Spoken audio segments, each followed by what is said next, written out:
Hello, and thank you so much for joining us for another conversation for synchronization. I'm Jennifer Cahill, and I'm here with my dear friend and mentor, Dr. Julia Ivy of Northeastern University, here to create another conversation for synchronization.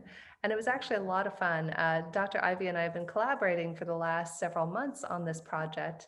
And we're like, gosh, what could we really call this? And we just kind of had this moment of inspiration because Dr. Ivy has her Be Edge principles. And for those of you who have been with us on this journey, you'll know that we're talking about how to synchronize in a multitude of different situations. And then I have the metaphysics side of things. And we said, what if we took the word meta, which means to go beyond, and the word edge, and we put them together into the meta edge, to go beyond the edge and to synchronize beyond that edge of what's comfortable. And we're just like, yes, this is it. So you guys are right here with us as we are birthing these ideas. And Dr. Ivy, it's so great to be back here with you again. Thank you for inviting me again. And it's so much fun to work with you, Jennifer, every time. And you just described how we just synchronize our two ideas, right? I love that. You just gotta, but see, that's the thing in life. That's what all of these special programs are about, is about finding ways to synchronize. There's always a way to bring this and that together into perfect harmony and synchronization. And Absolutely. today, this is why we wanted to talk about educators a little bit. Why don't you start off today, Dr. Ivy, by telling us a little bit about who these educators are, and then we can talk a little bit about the what and the how. So who are these educators? I work for the colleges all my life. And I work in master degrees and undergrad degrees and executive education. But beyond this, I also do coaching and I, interact with coaches a lot. So under educators, I see it's any training, educating institution, which might be university or college, which provides education and training, but also might be coaches like coaching organizations or even executive coaches. Okay, great. And let's talk about, I know if, for those of you who have been with us on this journey, you can certainly flip back through any of the other episodes we've done to get a better, more in-depth look at synchronization. Some of the episodes have been a little bit longer and more in depth. And so, Dr. Ivy, let's talk just briefly, if you can give a high level, 100,000-foot view of what synchronization is, and then we'll tie it into educators and how they can bring synchronization to their schools. Okay, I will provide 1,000 high overview, but from this point of view, it's a kind of like kind of obvious synchronization. And we have one side and another side, and we start kind of finding harmony between them.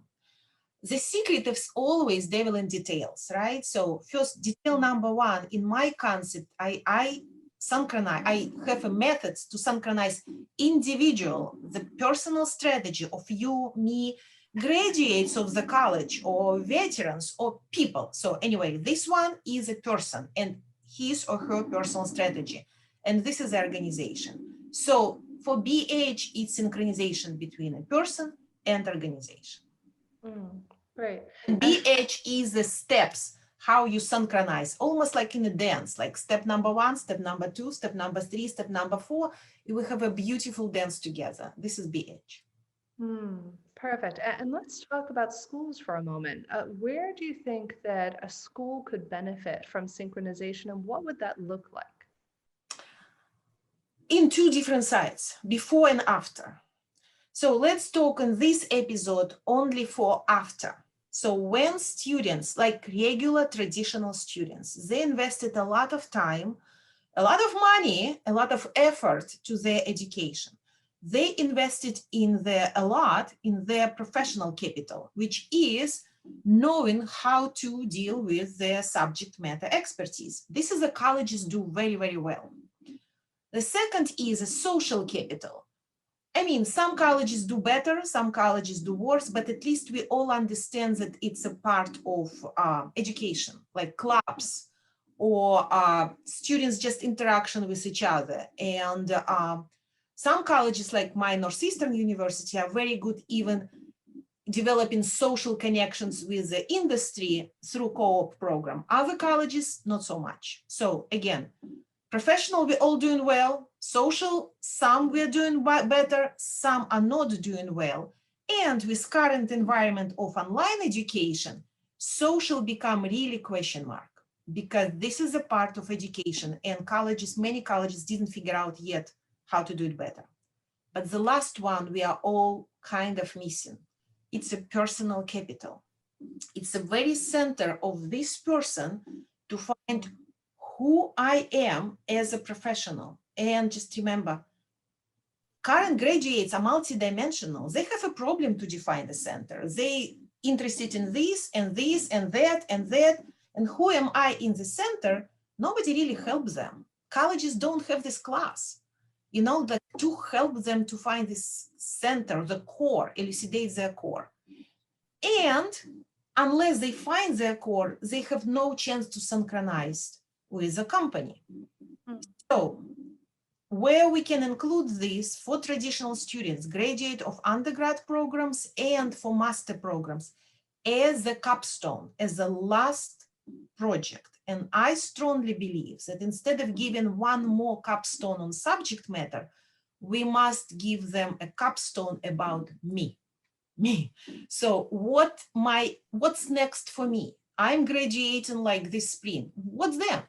What then? Who am I for this market with my 3 degrees and my no experience? Who am I? So this should be the last project where they define and synchronize. I think that's so smart, Dr. Ivy. I remember when I graduated high school early and college early, and I literally had no idea what to do with my psychology degree. I was considering going to law school, going back to get a master's in industrial and organized psychology. But at that point in my life, I think I was 20, 21 years old, you just don't know who you are. You don't have a sense of your identity. And I think that that would be something very powerful if educational institutions, and even if we're talking about coaching programs, I think that it's very easy to get lost in the knowledge of knowing. And I was just reading something beautiful today about how it's actually the power of wisdom. It's the wisdom that allows the world to come alive. And so when we have the wisdom to know what we offer, our personal value, as you mentioned, that's where then we can begin to craft our edge, to craft our value proposition in life. And so, Dr. Ivy, I know we don't have a lot of time left for today's episode, but I would love it if, number one, you could share with our viewers what's a way that somebody who is, they're already going through this experience, what can they be doing? And number two, I do want you to mention your book, because today we didn't have much time to get into the full principles. So I would love it if you could also mention where people can find more information about the Edge. Absolutely. Thank you. What educators can do, really establish this course, capstone course, which is called Be Edge, or Make Your Case to Shape Your Space. This is the name of the course.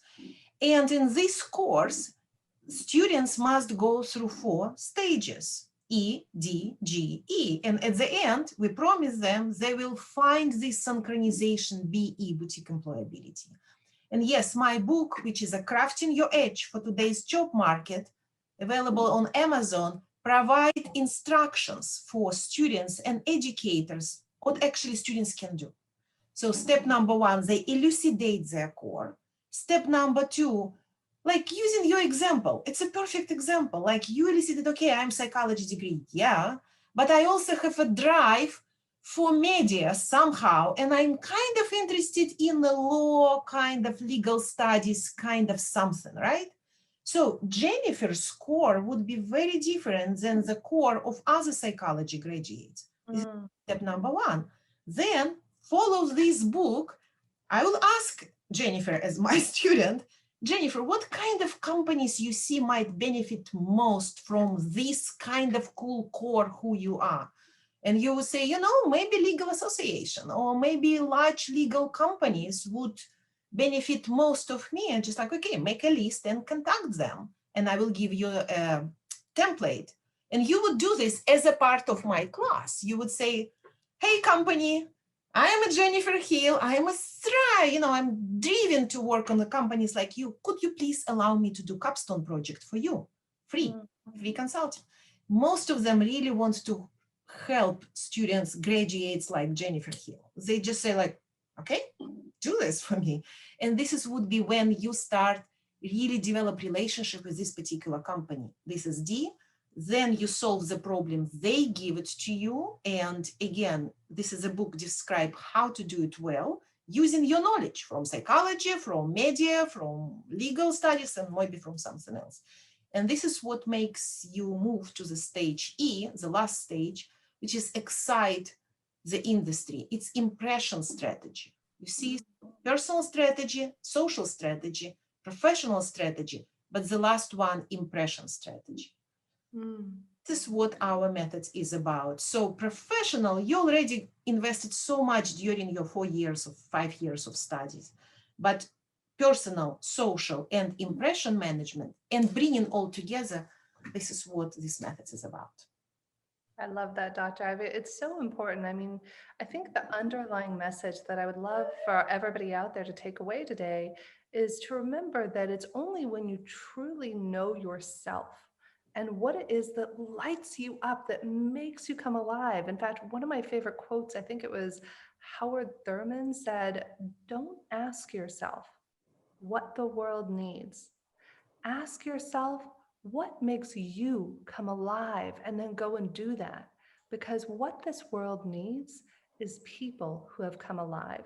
And by using these principles and learning to synchronize as an educator, as a student, that's how you're going to be able to live your passion, live your dream, and get paid for it and to create value in the marketplace. So thank you so much, Dr. Ivy. I'm so happy that you went through this today with us.